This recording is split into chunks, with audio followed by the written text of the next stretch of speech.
Tinalakay naman ang panukalang pagtatayo ng Bayambang Slaughterhouse sa Barangay Iniringan sa naganap na public consultation nitong Huwebes, July 2, 2026. Bahagi umano ito ng paghahanda para sa implementasyon ng proyektong nakapailalim sa Department of Agriculture, Philippine Rural Development Project Scale-Up na pinopondohan ng World Bank. Binigyang diin ng LGU ang layunin nitong maisama ang iba't ibang sektor sa proseso ng pagpaplano upang matiyak na ang proyekto ay magiging angkop sa pangangailangan ng komunidad, lalo na sa aspekto ng kalusugan, kalakalan at lokal na industriya ng paghahayupan. Ipinaliwanag sa pulong ang teknikal na aspekto ng panukalang pasilidad, inaasahang operasyon at mga patakaran ng magiging pasilidad, pati na rin pagbabahagi ng Municipal Legal Office ng tungkol sa grievance redress mechanism.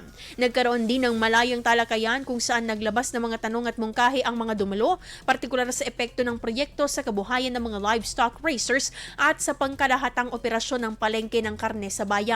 Mahalaga umano ang naturang konsultasyon upang matiyak na ang itatayong pasilidad ay hindi lamang sumusunod sa pamantayan ng industriya, kundi tumutugon din sa aktual na pangangailangan ng mga mamamayan bilang bahagi ng mas pinalakas na sektor ng agrikultura sa bayan.